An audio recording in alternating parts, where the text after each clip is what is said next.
Welcome, everyone. This week, we're going to be going over immediate life threats. So last week, we went over the systematic approach, right? We gave you the broader context as far as an EMS call, starting out with managing the scene safety related items, right? Getting to the call safely, making sure that we're safe. Um, our partners are safe, bystanders, our patients, right? These folks are safe. Um, There's then that primary assessment, right? These are the immediate life threats. So this week, we're going to zoom in on that section of our systematic approach. Okay? And then, later on in that systematic approach, you see the history, the physical, vital signs treatment, and then your continuous reassessment. So tonight, so in this lecture and then our next lecture, we're going to dig in, zoom into these immediate life threats.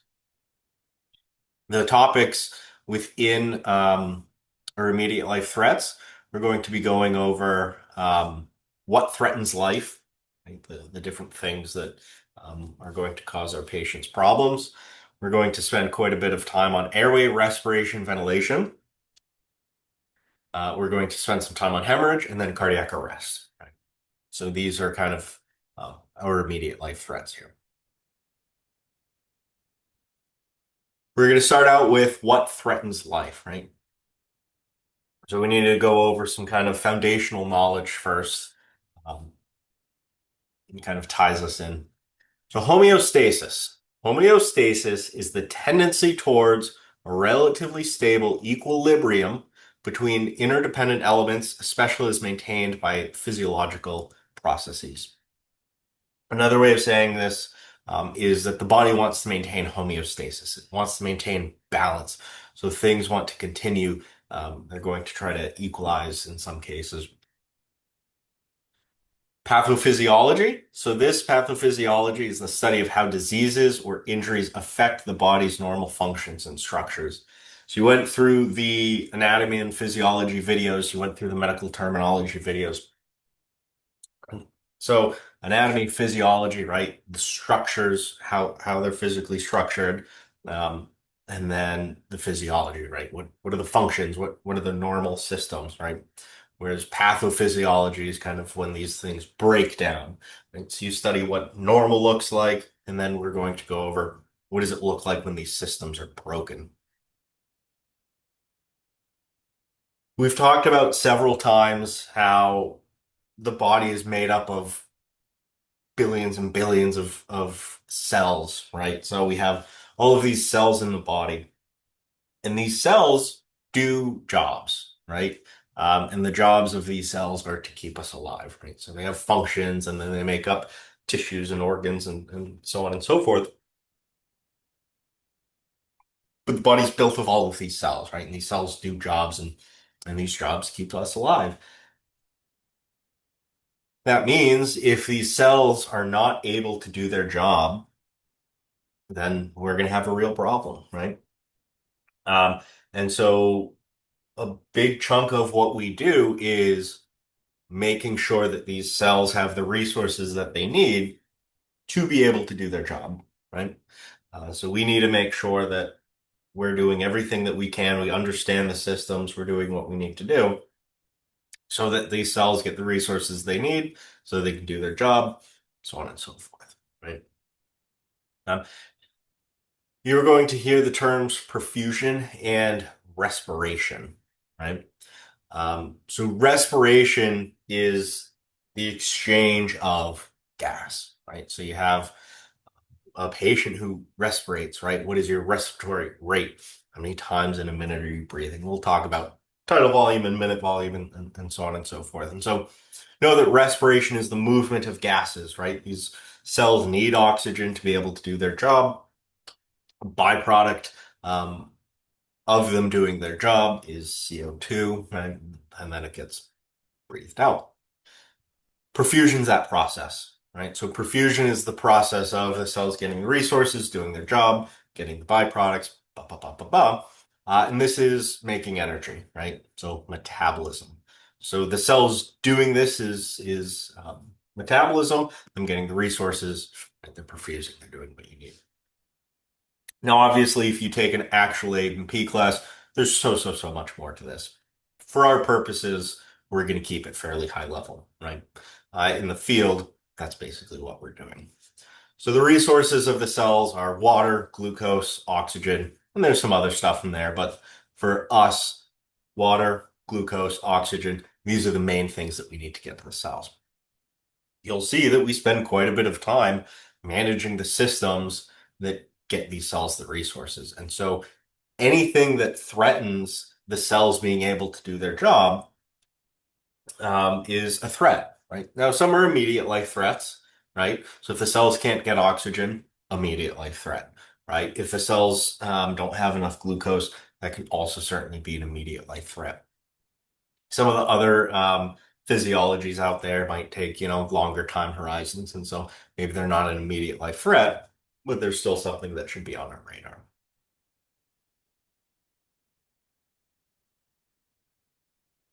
Water, glucose, the cell. So water in the cell. So if there's too little water, right, we're going to call that dehydration. The cells don't have enough water, they'll die, right? And so will we. If you have too much water, they'll also die, but differently, right?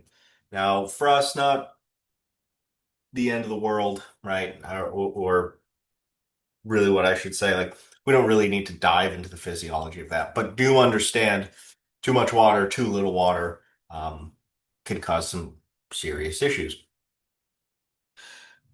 The water balance also affects your electrolyte levels, so that can impact your cardiac functions, right? So you need electrolytes in your body. Your heart's a muscle. It uses these electrolytes. If those levels are thrown off, so they're too diluted, they're too concentrated, this can cause cardiac problems and cause you to die. So you can have all sorts of these problems here.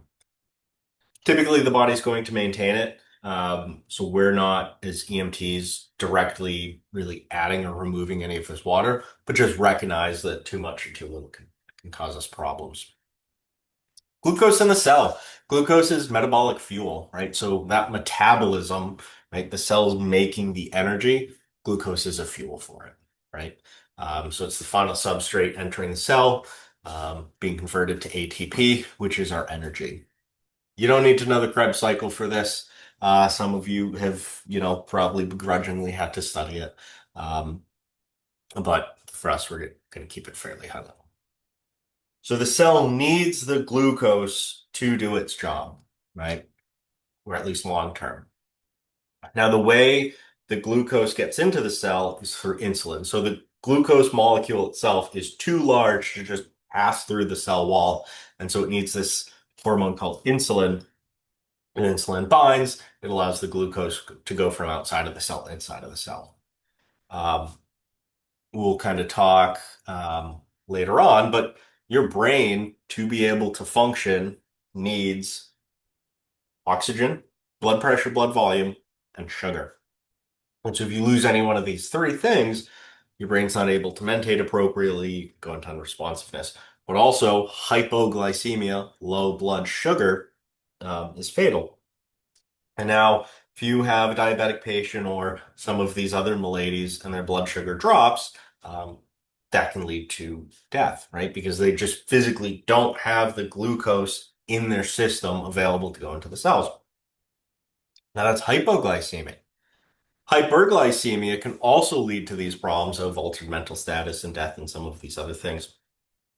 But what's interesting about that is the glucose is available, it's there, but with diabetes, there's a problem getting the glucose from the blood into the cell, right? Either the cells are resistant to insulin, which means they don't activate as much, allowing the glucose in, or in some cases, your body just doesn't make the insulin, right? You have a problem with your pancreas, uh, and you're not getting this insulin production, and so you have this abundance of glucose that just can't get into the cell. So in both cases, the cells are starving, right? In one case, you just have an absolute depletion of glucose, so you can't make it into the cells. In the other case, you have an abundance of glucose, but the system that gets it from in the blood into the cell has broken down, and now there's a problem. And so it's interesting that you can have kind of too much of the resource and still see a lot of the same signs and symptoms. That's why understanding at least roughly the kind of underlying pathophysiology of these things is valuable. All right, and we're going to see more of this balance of water, glucose in the cell, oxygen, and respiration. And we're going to see how it all ties in and then our role into it. So cellular respiration. Um, this is where our oxygen comes into play, right? Or should come into play. So we talked about metabolism, right? That is the cell making energy. Well, there's two ways the cells make energy, all right? Or two types of metabolism that we're going to have. Aerobic metabolism or anaerobic metabolism. So aerobic means you do have sufficient oxygen, right? That's the good one. That's the smiley face. That's what we want. We want aerobic metabolism, right? That means we have a sufficient amount of oxygen, right? So you hear respiration, think that gas exchange, think that oxygen. So aerobic metabolism is the good one. So if we give the cell a sufficient amount of oxygen, it makes 32 units of energy, right? Which is the function of the cell. It makes the energy, right? So we get 32 units of energy. It also makes water, which is important for the body. And then it makes CO2, carbon dioxide. So that's that byproduct of cellular metabolism.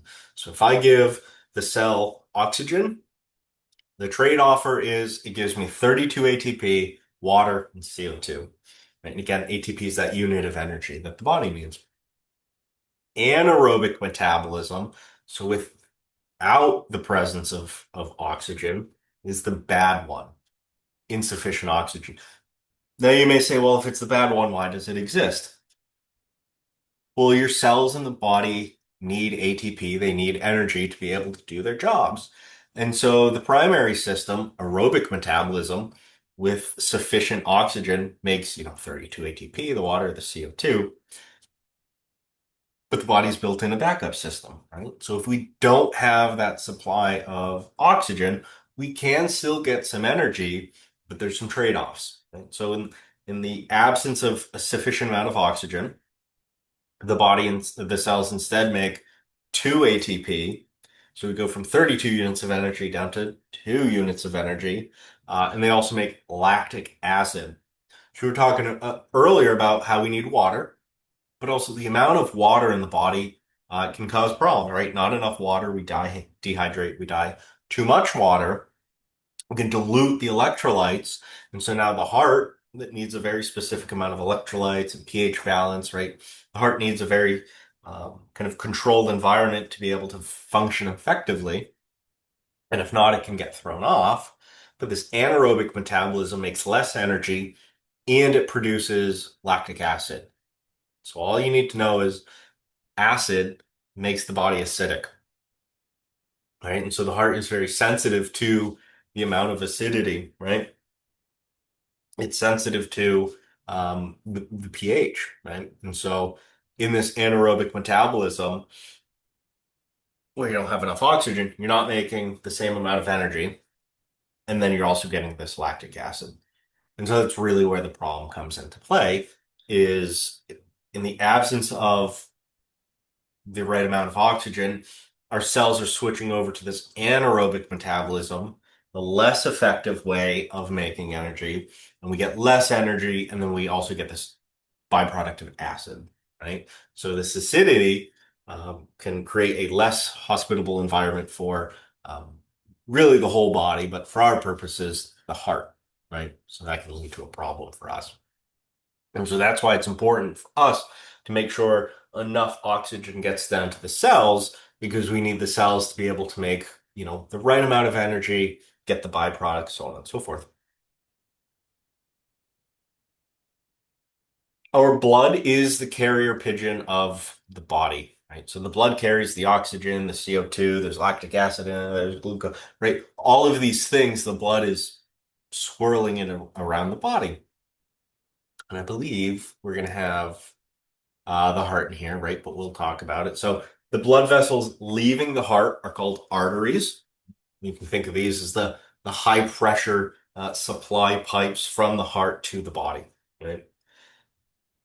They then go out to capillaries. Right? That's where the red blood cells go one by one. That's where you're getting your pulse oximetry reading, right? That's where you're getting a bunch of your gas exchange, your cellular respiration. Um, and then it comes back on the venous system, right? So the veins come back to the heart. So those are your lower pressure. Um, your vessels aren't actually red or blue. This is just a thing that's diagrammed. When you look at your skin, and if you see a blue vein, that's really, it's not actually blue. It's just kind of how it looks like under those conditions. But they're all red, and blood is red. It will be slightly different shades of red depending on oxygenation and water levels and such, but it's not actually blue.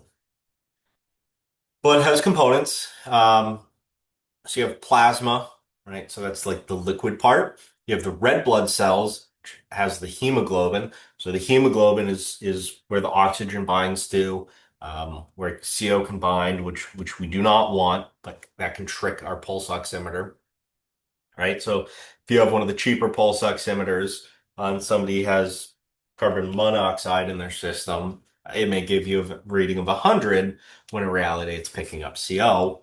The problem with that is CO can't be used by the cell, so they're going to start switch over to anaerobic metabolism, right? That's kind of our problem with that.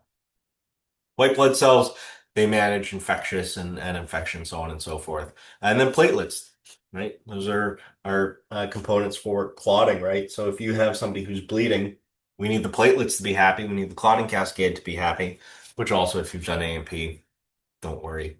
We're not really digging into that. We'll touch on it, but not to the college level. Just know that platelets are responsible for clotting. White blood cells are responsible for infectious systems and management. Red blood cells have the hemoglobin, which is the important part for us because we need to get oxygen places. And then plasma is the bulk of the blood. It's the liquid. Vascular tone. So we talked about veins, arteries. So these are the pipes in our body that supply and also return blood throughout the system. Well, cells need an adequate pressure to perfuse, right? So they need an adequate pressure to be able to do the thing that they need to get the oxygen, to do the metabolism, right? To do all of the things that they do to keep us alive. So the cells need adequate pressure to perfuse. Our tissues need adequate pressure. Our brain needs adequate pressure, right? We need an appropriate amount of pressure throughout the body. Well, we've been doing blood pressures, right? And so when we calculate the map, a systolic plus a diastolic divided by 3. The brain needs a map of 60 to 65 millimeters of mercury to perfuse. And so that's typically our target. We want to maintain a map of at least 65. Well, an interesting thing is these blood vessels can dilate and constrict. So when you checked each other's pupils, right, you put the pen light on and it gets smaller, you take it away, it gets larger, right, dilates, constricts. Blood vessels are able to do something very similar, right? They can get larger, they can get smaller. Um, Typically, the body's maintaining this, right? We have drugs that we can give that can cause vasodilation and vasoconstriction and some of these other stuff, right? So we have drugs that at the paramedic level that we can give that manipulate some of these systems. But think of it as the gas tank in your car, right? If you fill up your gas tank, you park your car, and then overnight the gas tank gets larger, well, your gas gauge goes down, right? And so, yeah, you had the same amount, you had the same volume of gas in the system, but the system got larger. And so now it's no longer 100% full, it's 70 or 60 or 50, okay, however much it increased by. And so your body can do the same thing. And so if we get vasodilation, we can see blood pressures drop. So, for example, if you have somebody who succumbs to a traumatic injury, and this um, traumatic injury causes vasodilation, you're going to see their blood pressure drop, right? So the body would normally maintain the system. They succumb to a traumatic injury. They lose the ability to manage the system, and it just dilates. and then their blood pressure tanks or drops. Okay. The other side of the coin, we have drugs. Say we, give you epinephrine. One of the things it causes is vasoconstriction, right? So your vessels are going to shrink, get tighter, and then your blood pressure is going to go up, right? So just recognize that that can happen. So this loss of tone, right? We kind of talked about with that traumatic injury, you get a loss of tone. Vessels lose the ability to manage this constriction and dilation totally effectively, and that blood pressure can drop. So you can see that from trauma, infection, allergic reactions can cause vasodilation. So there's a few things out there that can cause this vasodilation where we're going to see that precipitous drop in blood pressure. So something we want to be aware of and manage. And that's why in the trauma patients you see, okay, we're checking the blood pressure, we're managing for shock, so on and so forth, right? Because this can happen. We talked about the cells perfusing, right? Getting the resources they need, doing the metabolism, making the energy, right? And they're getting those resources from the blood. And that blood is traveling in the vessels that can get larger and smaller, right? And so the heart is what pumps or circulates the blood around the body. And so um, we measure the heart's kind of performance in cardiac output, right? So cardiac output is heart rate times stroke volume. So a normal adult heart, every time it squeezes, shoots out 70, 75 milliliters of blood, right? And then average adult heart rate, 60 to 100, somewhere in there, right? And so now you can figure out heart rate times stroke volume is the physical amount of blood that the heart moves in a minute. Right? So if you ever buy a pump at Home Depot or something, you might see it in GPM, gallons per minute. In this case, we're going the stroke volume, so 70, 75 milliliters times the heart rate. That's about how much blood we're moving in 1 minute. And so your body is able to compensate, right? So your body has compensatory mechanisms. So when the cells are not getting the resources they need, your body's going to start turning any dials that it can to get more resources that it needs, right? And so one of the things that can happen is your body can increase your heart rate, right? Because if you look at the cardiac output, it's stroke volume and heart rate. We can't really make the heart physically larger, can you? But you can turn up the heart rate. So you can turn up the times in a minute that it beats to get more blood through the system, to get more oxygenation, more resources, so on and so forth. So an increase in heart rate can indicate early compromise, right? We'll talk about compensated, uncompensated shock and these other things. But just know an increase in heart rate can indicate, oh, hey, there's a problem. The body's trying to make up for it. Some things that can affect cardiac output. We have mechanical problems and electrical problems, right? We talked about the mechanical system of the heart, the chambers, right? We'll go into it more later on in the program. We talked about the electrical system. We can have problems with these two systems. So mechanical problems, trauma, right? If the heart is crushed, if the heart has been penetrated, it's lacerated, it's torn, right? If there's mechanical, physical trauma to the heart, that's going to impact our cardiac output ability to squeeze. Right. So if we have an imbalance in electrolytes, if we have buildup of that lactic acid, that can cause the muscle of the heart not to be able to squeeze as efficiently or at all. And cell death. Right. So we'll talk about a thing called myocardial infarct, but basically a blood clot in the heart means that part of the heart is not getting a fresh supply of oxygenated blood. The cells can't do their job. They don't get their resources. Eventually, those cells die. And now that heart tissue can no longer participate in the heart squeezing and the cardiac output. And so that can be a real problem. Electrical side, right? So we can have what are called dysrhythmias. So cardiac dysrhythmias are where that electrical system in the heart goes haywire, right? Um, the electrolyte imbalance, the pH imbalance also affects the electrical side of the heart.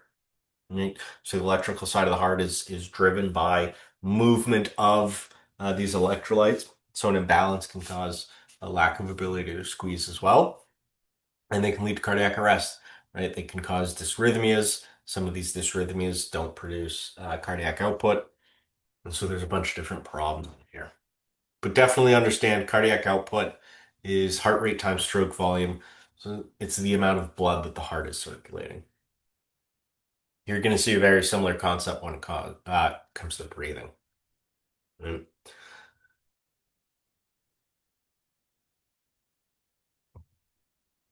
You'll hear a phrase VQ mismatch. It's not too common that you'll hear this, but understanding the principles of it is super important. So VQ mismatch, V stands for ventilation, Q stands for perfusion. So it's a ventilation perfusion mismatch, right? So the lungs facilitate the gas exchange between the circulatory system and the atmosphere. So the lungs are sitting in between these two things. The lungs sit between the atmosphere and then the circulatory system. So the lungs allow oxygen to go from the atmosphere to the blood, and then the lungs allow for CO2 to go from the blood out to the atmosphere. Ventilation is the flow of air into and out of the alveoli. So the alveoli are the small sacs in the base of the lung. This is where the gas exchange actually happens. So when we talk about our ABCs, airway, breathing, circulation, well, if there's something blocking the airway, we can't get air from the atmosphere down to the alveoli, we're gonna have a ventilation problem. If the patient's not breathing, right, we're gonna have a ventilation problem. There's not enough oxygenated air getting into the lungs. But we just talked about cardiac output. So perfusion, or the flow of blood to the alveolar capillaries, right? Blood passing through these um, capillaries in the lungs. Well, if the heart has stopped, even if we're breathing for you, the blood has to be passing through these alveolar capillaries for the oxygen to be able to go onto, right? Because the hemoglobin, uh, part of the red blood cell that holds the oxygen, can only hold so much oxygen. And so if we're not constantly flowing that oxygen through to be able to put new oxygen on, we then also can't get it to the cells. Right? And so this VQ mismatch is a misalignment in ventilation and perfusion. This will lead us to hypoxemia. So hypo, low, oxemia, oxygen, right? And so I really want you to take note of these symptoms, right? Because this VQ mismatch is hypoxia, right? It's the patient not getting enough oxygen. So fatigue, right? Because the brain needs oxygen to be able to function. So if it's not getting enough oxygen, fatigue, altered mental status, or even unresponsiveness. A headache can be a sign of hypoxemia, dizziness, right? All of these, the brain not getting what it needs. Shortness of breath, the person physically feeling like, "Oh, I can't catch my breath, I can't breathe enough." The shortness of breath is a sign of hypoxia. Rapid breathing. Right? This is a compensatory mechanism. The body is not getting enough oxygen. So what does it do? I don't know, breathe faster, right? To try to compensate for this. Confusion, that's bucketed back into the brain not getting what it needs. And then the gray or blue tint to the skin, we call this cyanosis. Learn the phrase cyanosis. Cyanosis is the skin turning blue. You'll first start to see it, the patient's lips, their fingernails, their palms, right? Sensitive parts. These will turn blue first, and then you'll see kind of the rest of their extremities and their body turn cyanotic. So that's a sign of hypoxemia.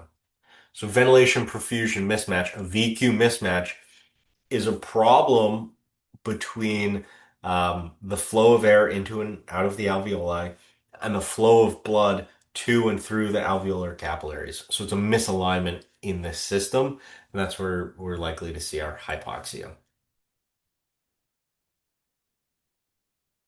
Shock. Shock is a really important term to know, right? So let's first go over what perfusion is. So perfusion is an adequate delivery of oxygen and nutrients to cells and the removal of waste products, right? So perfusion is the cells are getting the resources they need to do their thing. And their thing just so happens to be keeping you alive. So again, perfusion. is the good thing, right? Perfusion, adequate delivery of oxygen and nutrients to the cells, and the removal of the waste products. Absence of that is shock or hypoperfusion, right? So perfusion is adequate, hypoperfusion is inadequate or shock, right? There's different types of shock, but hypoperfusion, i.e. shock, is the inadequate supply of resources, that's our water, glucose, oxygen, to the cells, and inadequate removal of waste products, right? Because if the cell's not getting the resources that it needs, water, oxygen, glucose, right? It's going to, in the absence of oxygen, switch over anaerobic metabolism. So if the cells aren't getting the resources they need, they're also now creating this lactic acid, which is a harmful byproduct um, in great amounts, but now it's also likely not being removed. And that buildup of lactic acid creates different problems. Right? So all these systems are interconnected. So hypoperfusion, cells are not getting the resources they need. Harmful waste products are building up, and as the cells try to compensate, more waste products are produced, right? Because as the body tries to compensate, it's going to work harder, but it's working inefficiently, and so we're getting even more buildup. So it's kind of this um, accelerated feedback loop of it getting, worse and worse. So please make sure you understand that shock is hypoperfusion where perfusion is adequate delivery of oxygen nutrients to the cells, the removal of the waste products. Shock is hypoperfusion. So this system is breaking down. Cells are not getting the resources they need, and we're likely to get this buildup of these harmful byproducts, and then these harmful byproducts are going to cause other problems. Trick's a really important concept for us. Another really important concept for us, because this is what we're going to try to suss out in the field, is compensation. So compensation is the body trying to make up for um, an inadequacy somewhere in the system, right? So cardiac output, right, is stroke volume times heart rate. Well, if I need to maintain the same amount of cardiac output, but I've been losing blood, well, I can turn up my heart rate, right? If I need to get to um, let's say, the average adult has a 75 milliliter stroke volume. They have, an average of 100 beats a minute. That's, 7.5 liters per minute. Right. Okay. So let's say the heart's targeting 7.5 liters of blood a minute, right, in output. Well, if that stroke volume gets cut in half, it gets cut down to, um, I don't know, 33, whatever half of 75 is, gets cut down. Well, if the body still wants to get to that 7,500 milliliters, it'll have to double its heart rate, right? So that process of the heart going faster to make up for the cardiac output, that's what we consider compensation, right? So there's multiple examples of this throughout the body, but the body compensating is it's trying to make up for one of these failures somewhere. And so we can have compensated shock and decompensated shock. Right? So shock is inadequate supply of resources to the cells and inadequate removal. Right? So both of these are inadequate supply and removal. One of these, the body's recognized there's a problem. It's able to increase its working bodily systems, right? So whatever systems are working, it's able to put a higher demand and turn those up, and the body's able to, make up for its lost perfusion, basically. And so compensated shock is there's a problem, but the body is able to turn these systems up to get to where it needs to be and to continue doing what it needs to. Now, if this isn't fixed, eventually it will lead, it'll deteriorate, lead to death. But in the short term, these compensatory mechanisms are working. Decompensated shock is where these recruited bodily systems are no longer able to maintain compensation, right? So the body leans on these systems, they pull in some extra work, um, but eventually that work's not enough. Now the patient decompensates as hypoperfusion takes place, right? So the patient's going to deteriorate because they're not able to make up anymore with these bodily systems, right? So Compensated shock, decompensated shock, both of these, there's a problem with one of the systems, right? You're seeing that hypoperfusion. But in compensated shock, the body systems are able to make up for it, right? As if it weren't there. But in fact, it is still there and it does need to be identified and fixed and so on. You're going to see four types of shock. Some places say five. It's kind of a subset, but broadly shock is hypoperfusion. Hypovolemic shock. Hypo, low, volemic, volume. So hypovolemic shock is low blood volume. So if you get a cut and you lose a whole bunch of blood, you now have hypovolemic shock, right? So your body is not able to perfuse as appropriately because the thing that carries the resources has left the chat, right? And so now you don't have the thing to carry the resources around anymore. Um, Distributive shock is low blood vessel tone, right? So we talked about the blood vessels, how they can dilate, they can constrict. And so in distributive shock, this vessel tone, they've dilated, right? And so we haven't lost blood, but what happened is the vessels that carry the blood have gotten larger. And so now this pressure goes down and we can see some leaking and some of these other things and that can cause problems. Cardiogenic shock is the heart failing to pump blood around. Right? So if you have a decrease in cardiac output, right, the heart's not circulating that amount of blood that we need, we find ourselves in cardiogenic shock. So the heart failing to pump blood around. In obstructive shock, the blood is physically obstructed from flowing. So something is preventing the blood somewhere from circulating. So the hypovolemic shock is low blood volume. Distributive shock is low blood vessel tone, right? We get that vasculature dilation. Cardiogenic shock is the heart failing to pump blood round and around. And obstructive shock is a physical obstruction from the blood flowing. And so as we go through the program, we'll talk about different things and different etiologies and pathophysiologies and how they lead to these types of shock. Really having these core foundations is super important because you need to understand what's going on, what normal looks like, so then you can figure out what abnormal is. Hypovolemic shock. So again, it's decreased blood volume. So blood carries the good stuff. With less blood, guess what's not getting the good stuff? Your cells, right? So they're going to hypoperfuse. So the two types of hypovolemic shock are hemorrhagic and non-hemorrhagic.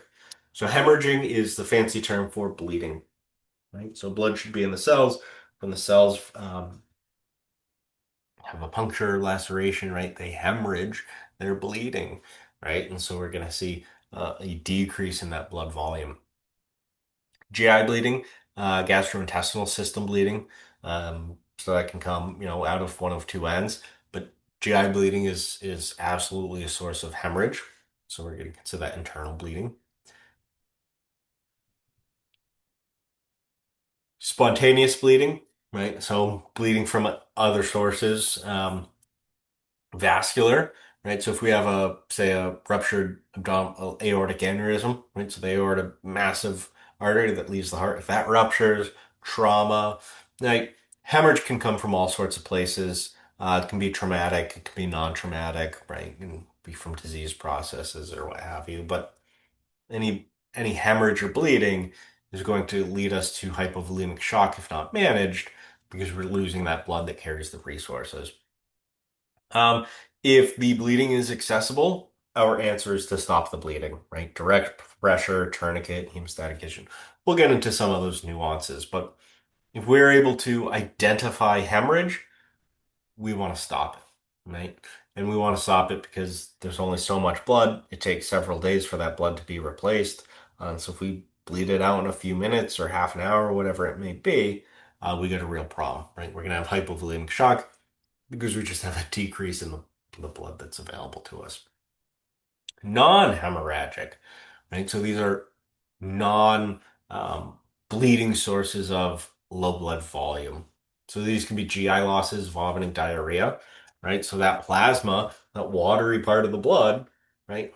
if we become dehydrated, right, um, through all sorts of means, maybe low GI intake, vomiting, diarrhea, whatever it may be, we weren't bleeding, right? So it's still non-hemorrhagic, but it's still going to lead us down the path of lower blood volume, and can lead us towards hypovolemic shock.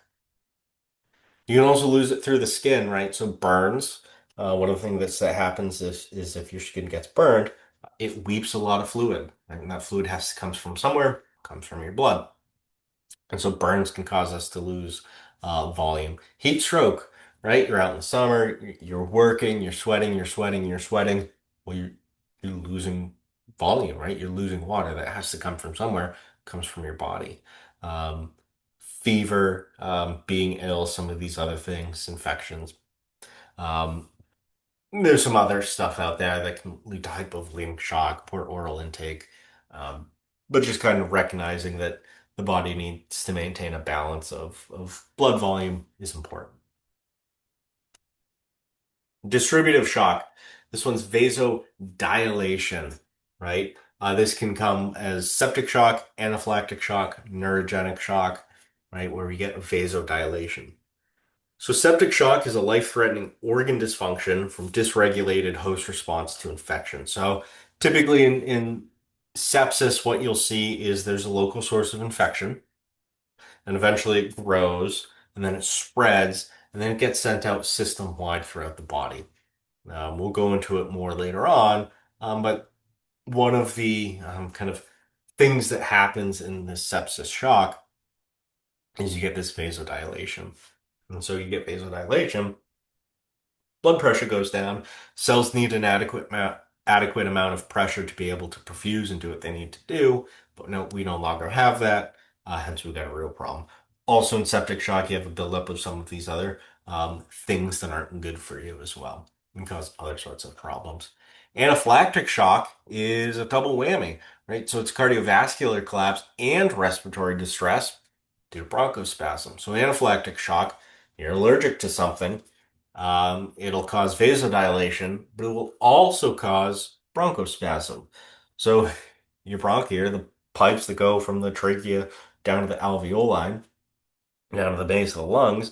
So if those constrict, we can't get as much air from outside down to the alveoli, then onto the blood, and also we get the vasodilation, right? And so that's why anaphylaxis is so bad, right? So if you're allergic to bees or peanut butter, whatever you may be allergic to, you're getting a double whammy, right? So the airways in which that you need to get air down to the lungs, those get tighter, then also your blood vessels get larger, dropping your blood pressure, dropping your ability to perfuse. So what blood you are circulating, so the blood you are circulating is not able to perfuse the cells, but hey, also now it's short on oxygen as well. Uh, there's then neurogenic shock, so traumatic injury to the spinal cord, brain, which disrupts the autonomic pathway, resulting in degraded vascular resistance, right? So this is traumatic vasodilation. So you get a traumatic injury, head, neck, back, your spinal cord, and it can blow out your vasodilation. So all three of these are distributive shock. One more, then we'll take a break. Cardiogenic shock. Cardiogenic shock is the reduced ability of the heart to pump or circulate blood, resulting in cells getting less blood, then resulting in hypoperfusion. Right? So if you have heart failure or heart disease, where the heart has reduced cardiac output, you're now not getting as much blood throughout the body, and so your cells are going to hypoperfuse. Cardiac dysrhythmias, we talked about it on the first lab day, right? If you have asystole or PEA, the heart muscle is not actually contracting, so you have no cardiac output. Ventricular fibrillation or ventricular tachycardia, where the heart just has this really kind of dysfunctional electrical activity, and so the heart's not able to effectively circulate blood throughout the body. We're gonna have this cardiogenic shock, right? And there's some other causes in there.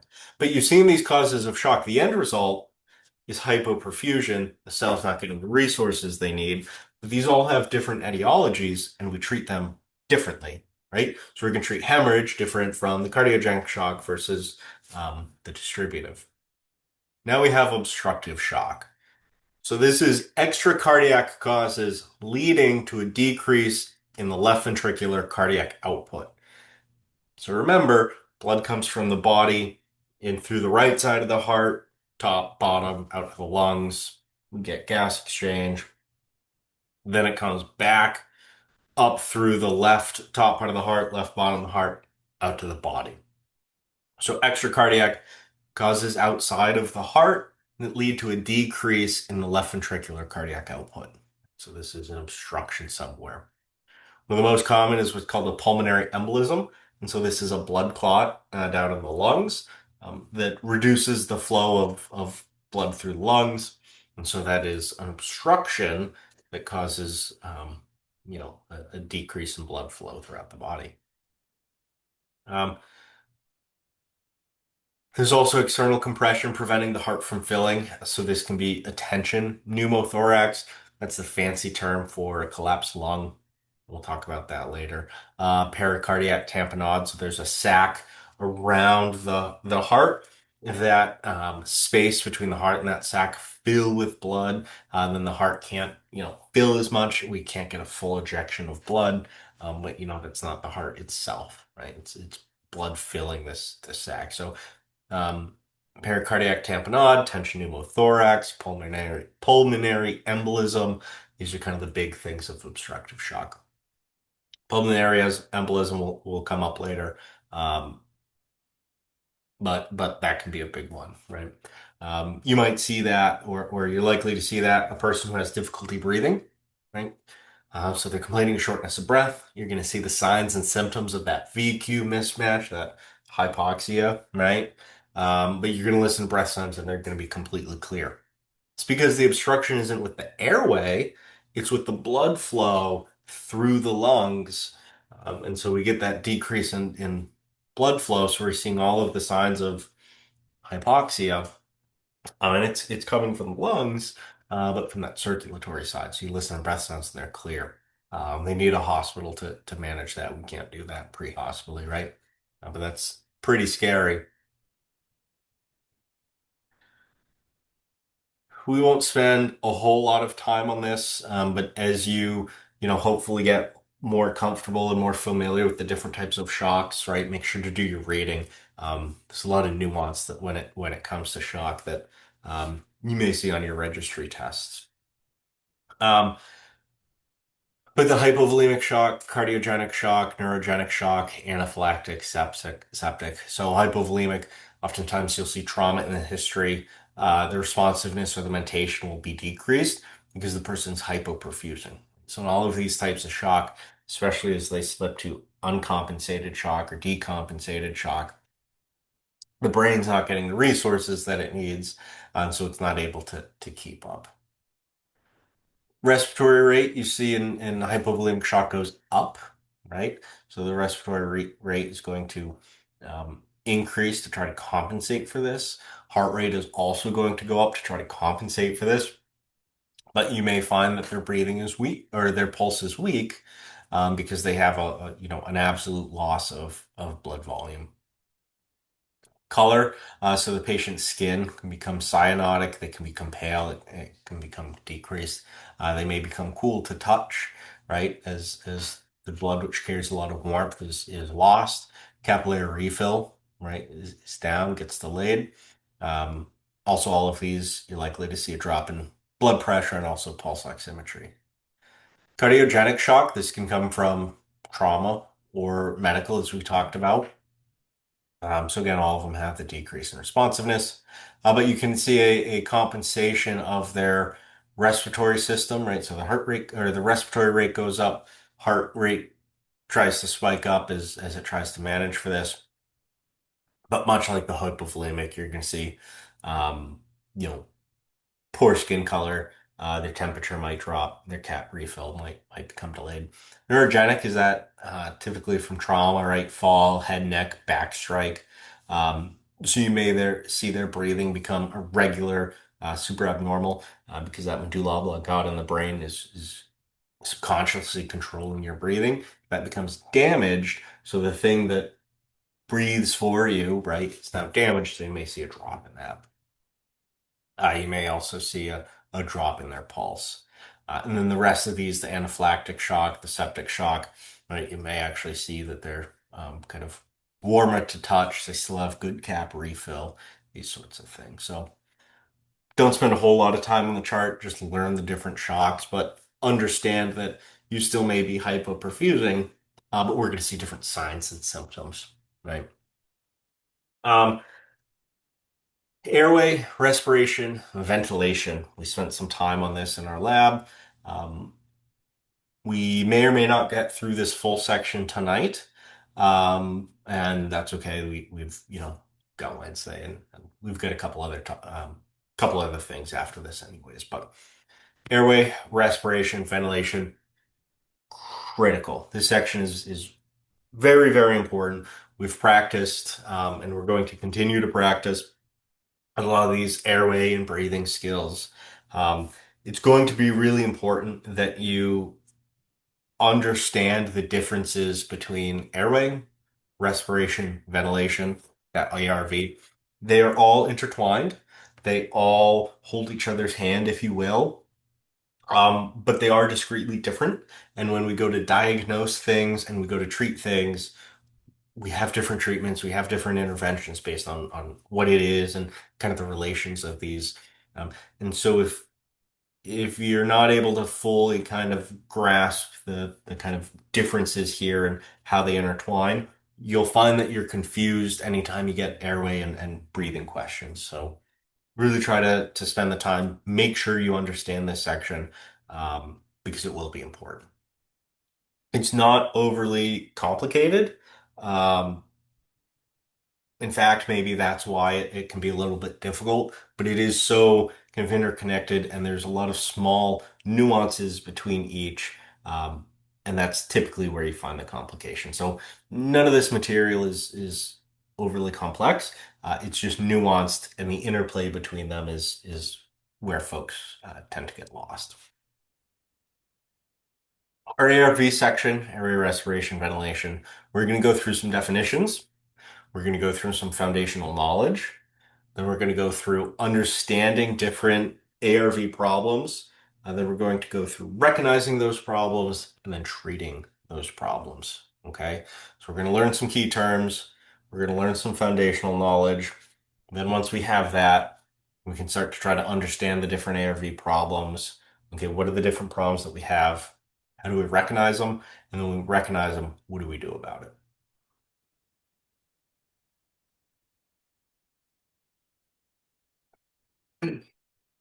Airway. Airways. There's you can think of it as one long continuous thing. You can also think of it as different sections. So you might hear me say airways, you might hear me say upper airway, lower airway, nasal rate, all of these things. But the airway is the passage by which air reaches the patient's lungs, right?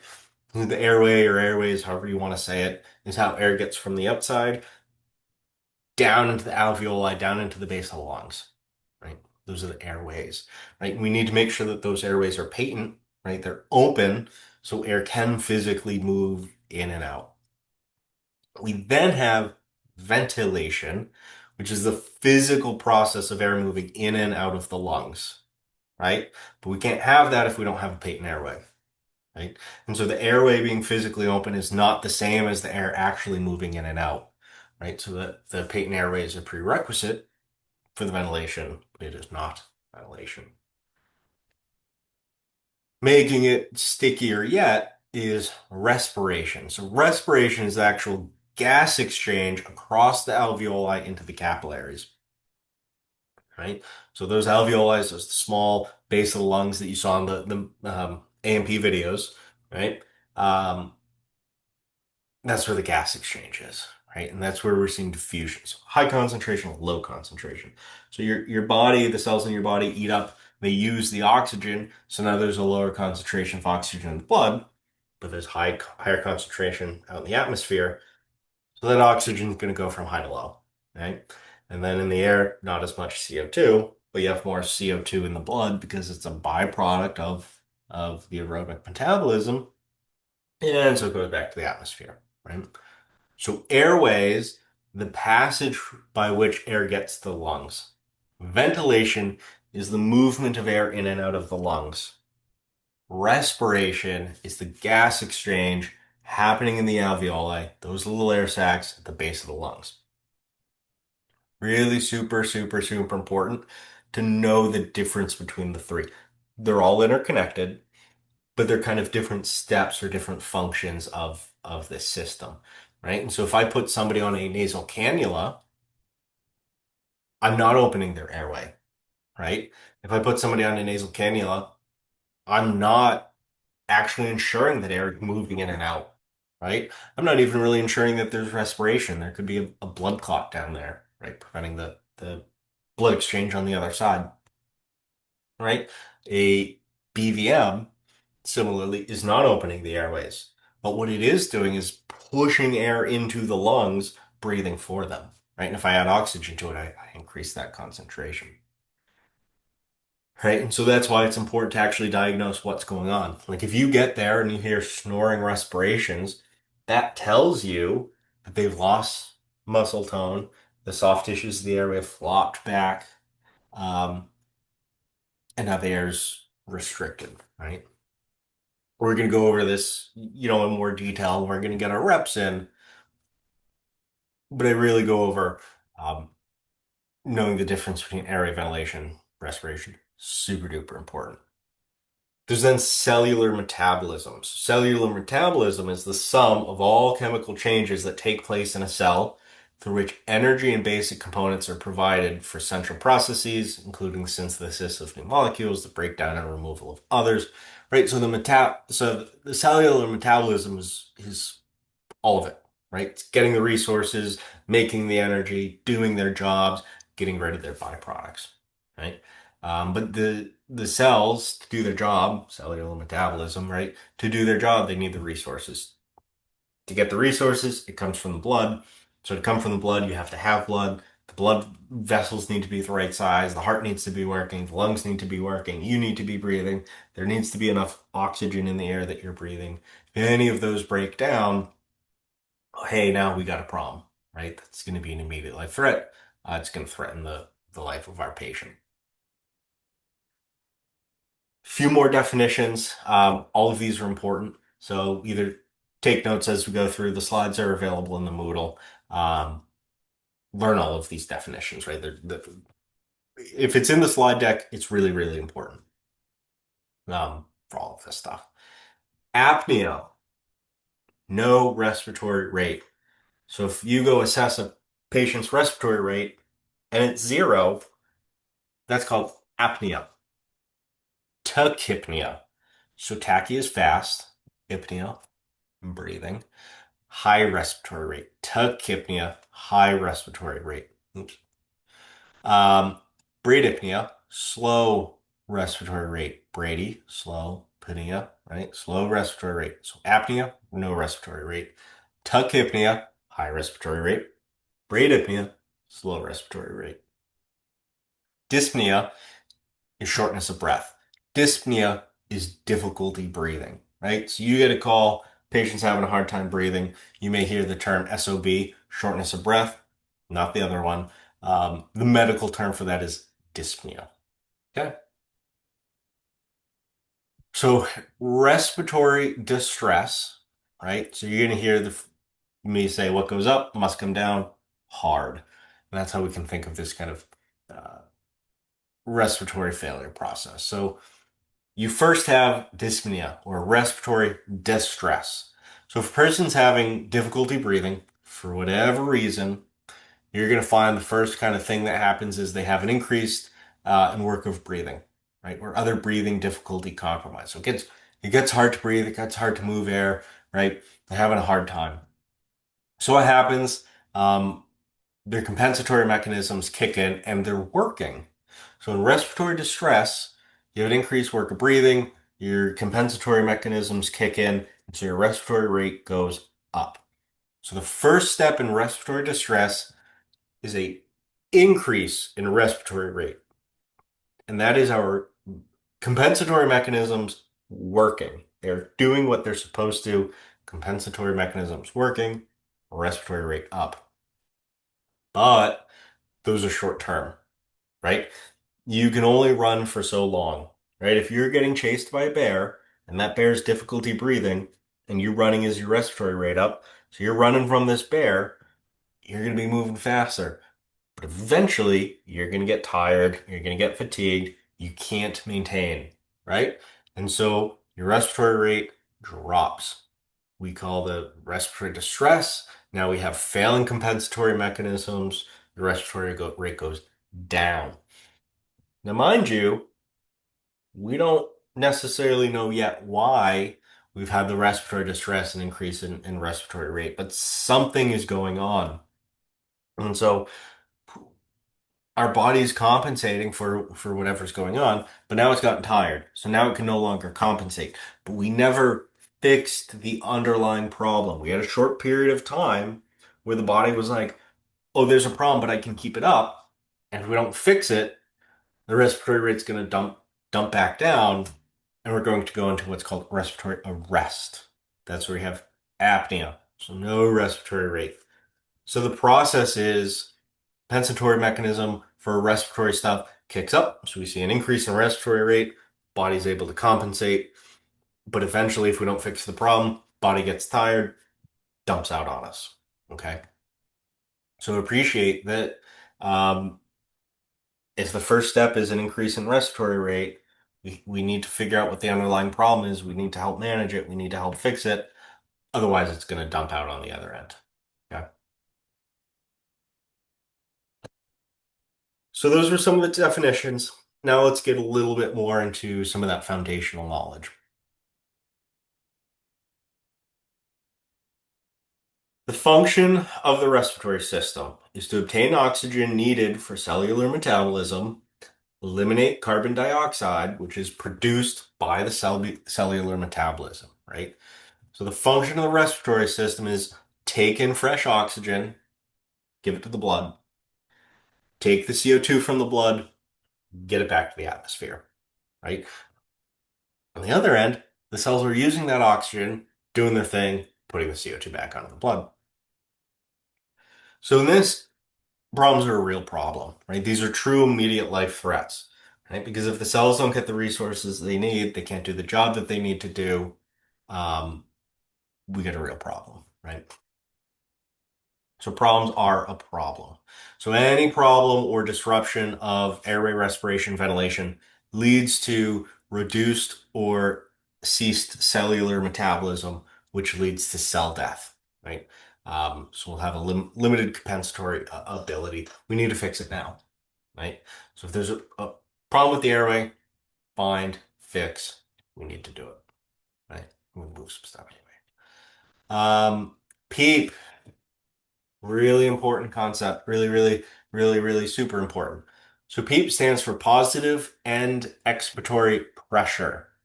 So positive end expiratory pressure is the pressure in the lungs above atmospheric pressure that exists at the end of expiration. So when you take a full breath out, how much pressure is left, right? What is the pressure in the lungs after you've exhaled, right?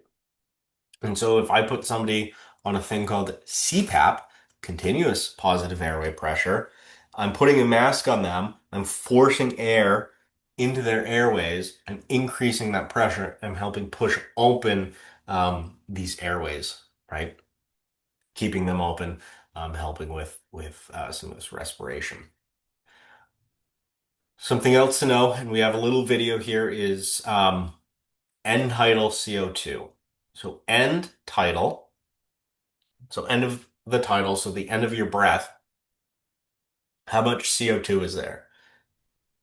So end tidal CO2 informs this CO2 production and clearance, right? So the cells, aerobic metabolism, do their thing, make the energy. One of the byproducts is CO2, goes back to the lungs, gets exhaled.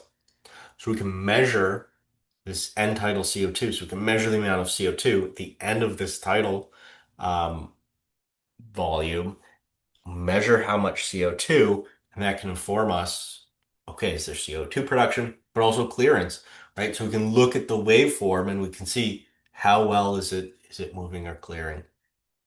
Um, I have to change something really quick to show you this video. So I have to turn off my share really quick, turn it back on. Hold on. How do I do this? Standby. Should have prepared. Okay, here we are. Hi, this is Zach Bolton. Standby to standby. Share screen.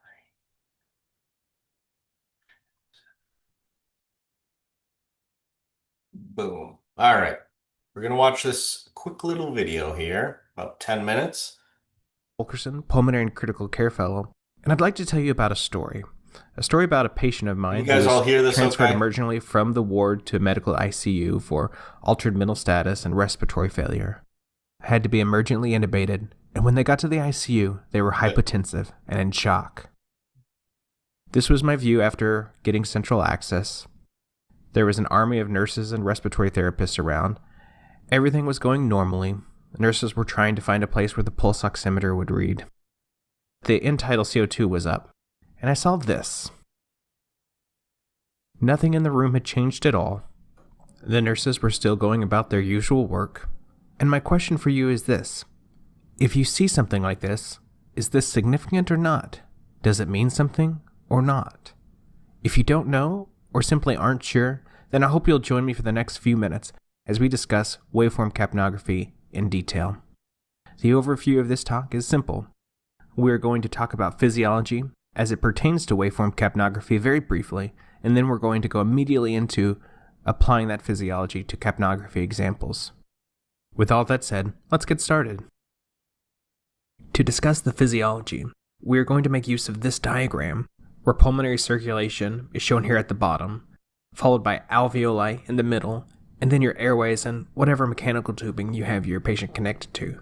Finally, all of this is in line with the carbon dioxide detector shown here at the top.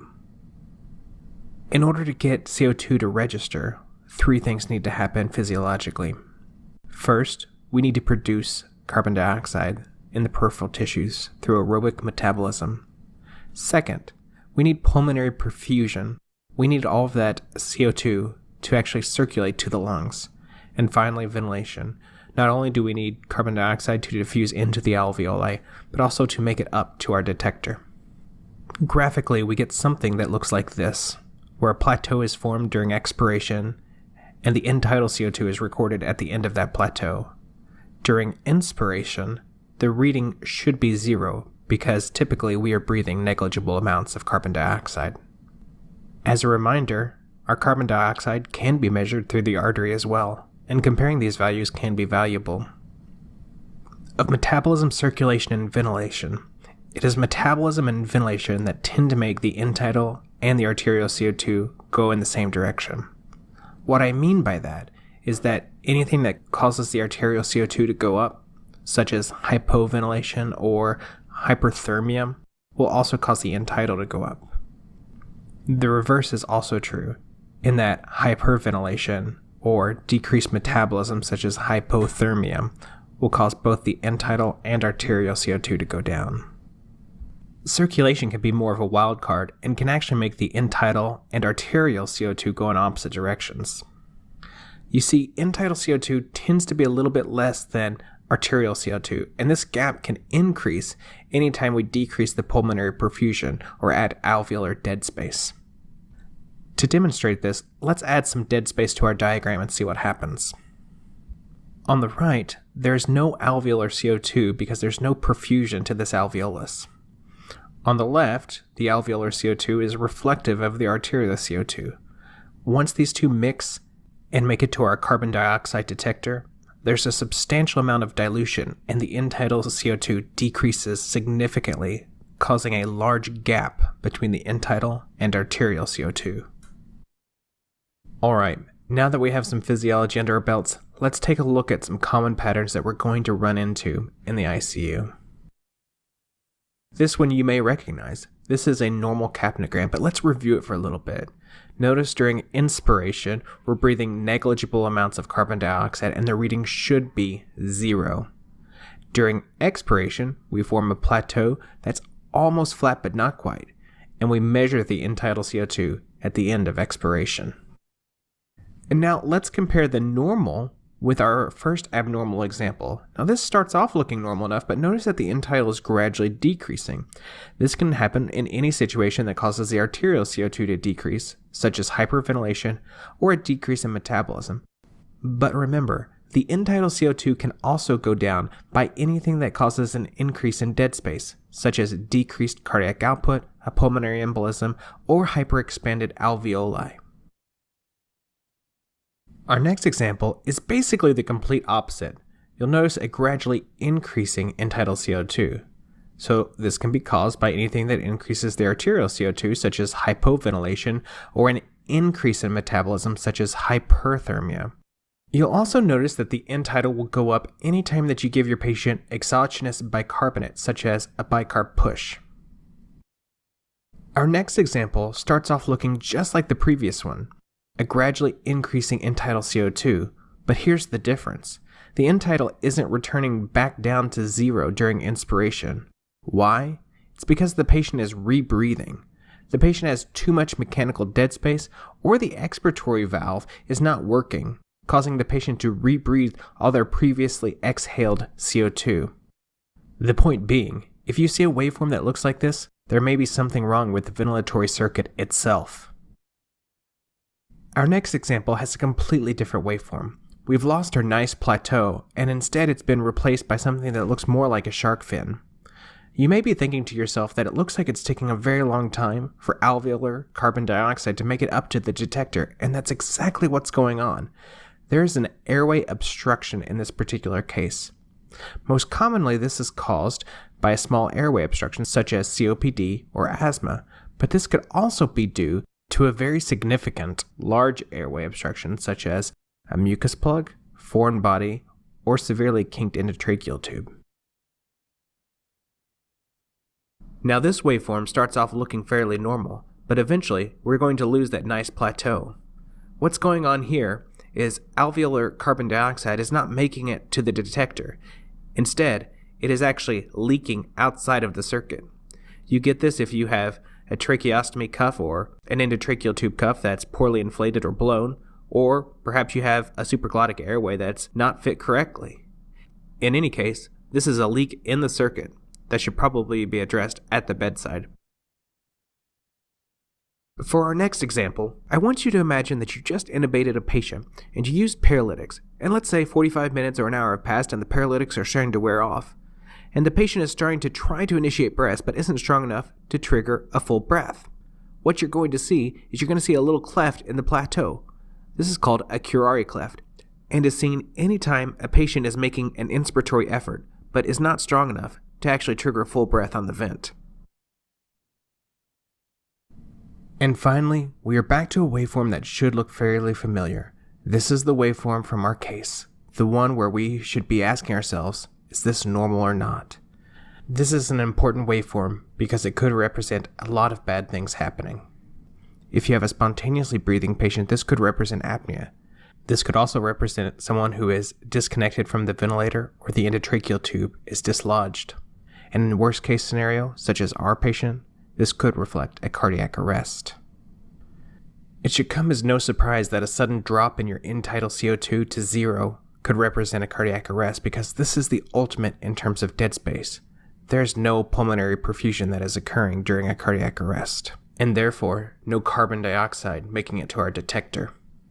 With all that said, let's talk about how to use capnometry to manage our coding patient. Once you start CPR, you should be restoring pulmonary perfusion to some degree, and this should be reflected by an increase in your end tidal CO2. This can also provide a goal for you. You want your end tidal to be at least 10, if not greater than 15. And if you notice that your end tidal CO2 is drifting downward, such as in this case, it's probably time to change out the person doing CPR. On the contrary, if you notice a sudden increase in your end tidal CO2, then the patient probably regained a pulse. I particularly love capnography in the immediate post-arrest phase because I know that as long as my patient has measurable end tidal CO2, they also have spontaneous circulation. This concludes our review of waveform capnography.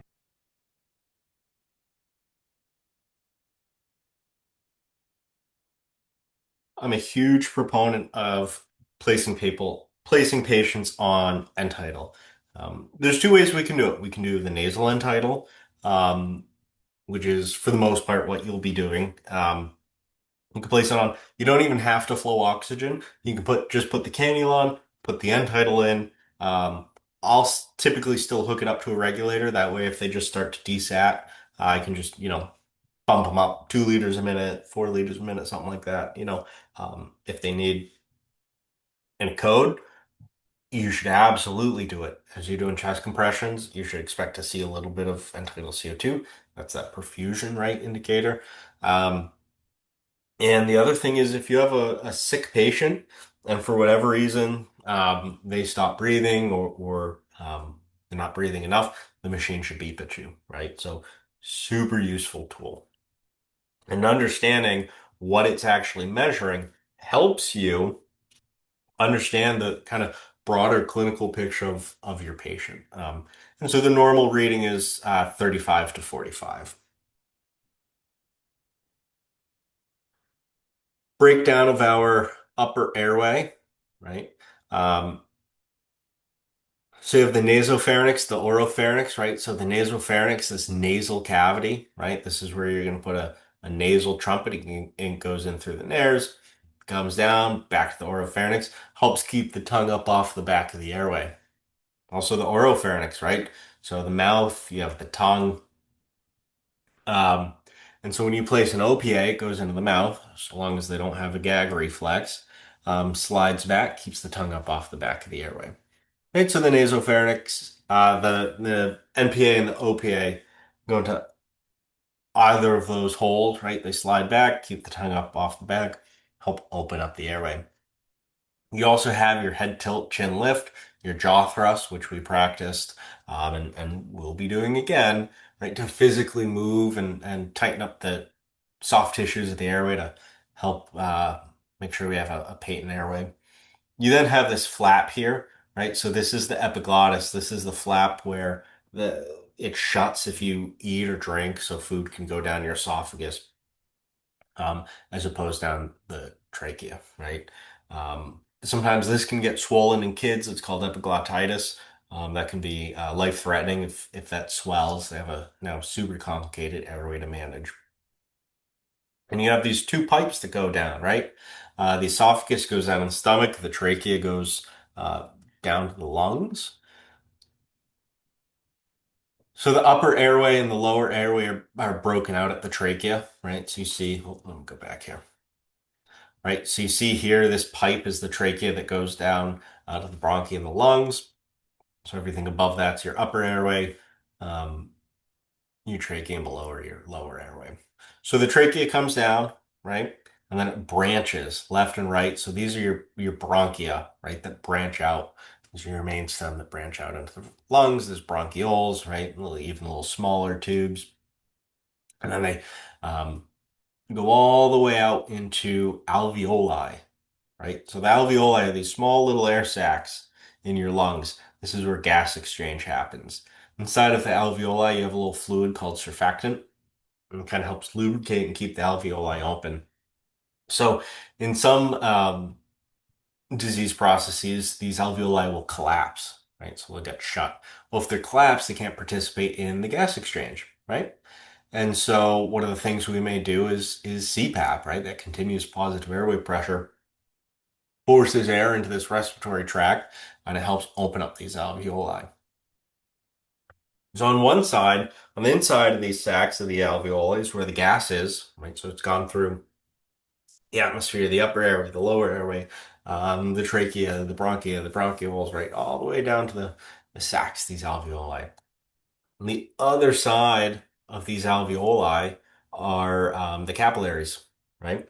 And this is where you get this pulmonary gas exchange. So oxygen from the outside now hops right onto the blood, and then CO2 from the blood is able to go out, right?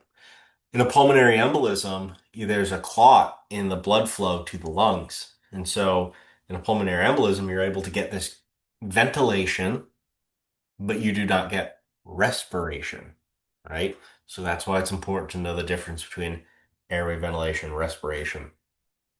right? So a PE, pulmonary embolism, you're getting that gas in and out all day.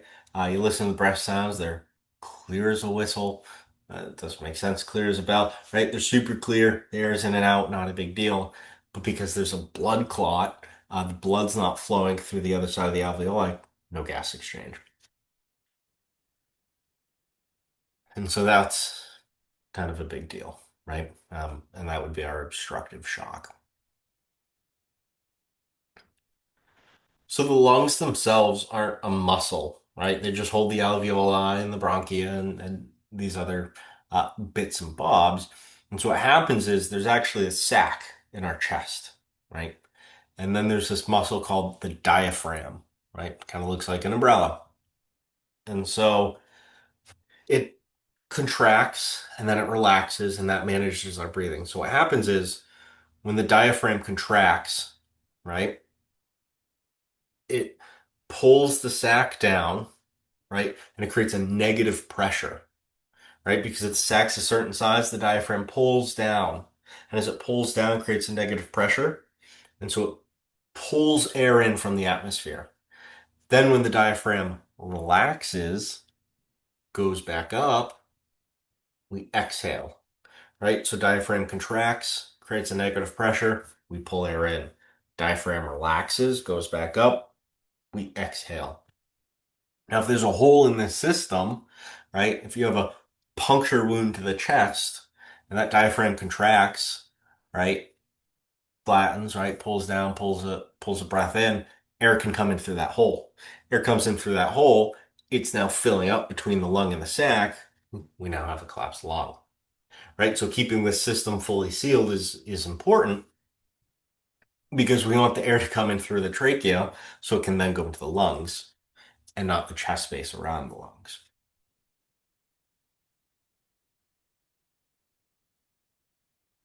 Um, let's go. Yeah, we got a little bit more. Okay. Understanding airway, respiration, ventilation problems. Abnormal breath sounds, right? Think back to the first day. When you listen, when you hear something, that's typically turbulent flow of air, right? So when we go over these different abnormal breath sounds, understand that these are um, typically bad, right? These are turbulent or restricted airflow. We're going to go over obstructions, bronchoconstriction, bronchospasm, loss of muscle tone, and chest trauma. There's several types of abnormal breath sounds. I would suggest go on YouTube, go in the learning resource, look up these different breath sounds, listen to what they sound like, right? Being able to figure out the differences of these is going to tell you, okay, what type of obstruction you might have, what type of problem you might have. Snoring is a harsh vibrating, rattling sound. It could be soft or loud. And this means a partial obstruction of the upper airway. This is typically by the tongue, right? So you lose that muscle tone. The tongue flops into the back of the airway. As air goes to pass through the tongue, it's slapping on itself and it's causing the snoring sound. So if you hear snoring, you know you have an airway obstruction. You can use a maneuver, so head tilt chin lift or jaw thrust. If the person does not have a gag reflex, you could use an OPA, or if they are likely to have a gag reflex, you could use an NPA. Gurgling is fluid in the upper airway. So if you've ever had a tub or a drain that gurgles, you know that that's air moving through a liquid, right? So that's a bubbling, liquidy sound. If you hear gurgling, you know that there's liquid in the upper airway. Suction it out, right? If you don't have suction, maybe roll them left or right, lateral recumbent, just roll them on their side. Fancy way of saying that. But if you hear gurgling, you know that there's liquid in the airway. It needs to be suctioned out. Stridor is a harsh inspiratory sound, so you hear it when they breathe in. It's a partial upper airway obstruction, so it can indicate laryngeal edema, foreign body airway obstruction, that epiglottitis we talked about, where the epiglottis swells up. But stridor is an upper airway obstruction. Wheezing is a lower airway obstruction, right? Again, trachea is that point of demarcation. So if it's above the trachea, it's going to be a stridor. It's usually a higher pitch. If it's trachea and below, we're calling that wheezing. So it's a whistly musical sound of the lower airways. It can happen on inspiration, expiration, or both. So it's a narrowing of the bronchioles either through edema, bronchoconstriction. So it's a constriction of that lower airway. Crackles, or sometimes you'll hear them called ralls, is a fine bubbling or crackling sound heard from the lower airways. That's telling you that you have fluid in the alveoli, right? Fluid that's not that surfactant fluid, right? Fluid that air has to bubble through and crackle through to get to the lower airways, right? But you can't suction it like you could gurgling, right? So there's another problem. Typically with that, you might do CPAP, help kind of open those lower airways. Uh, Bronchi is a coarse liquid. Think of it like a mucus, basically. So like mucal secretions in the bronchia. So it's kind of a thick, coarser sound in the lower airways. But go ahead after this or tomorrow at some point, listen, go on YouTube, find the different breath sounds, and be able to tell and appreciate the difference. They're all uh, restricted airflow, but they mean different things. They come from different places, right? So that snoring is a loss of muscle tone, and it's the tongue obstructing the airway. Gurgling is um, a liquid in the airway that needs to be suctioned out, whereas crackles is liquid in the airway, but the lower airways, and you're not going to be able to suction it. Bronchia is that secretion buildup in the lungs. Stridor and wheezing are both constriction of the airways, but stridor is upper airway, whereas wheezing is going to be that lower airway. And so where you hear it and how it sounds clues you into different places, right? Obstructions, right? If there's an obstruction, we need to try to fix it. Many times obstructions are upper airway, right? So the tongue, we saw the snoring, right? So that loss of muscle tone, tongue flops into the back of the airway, you get that snoring respirations, right? Blood.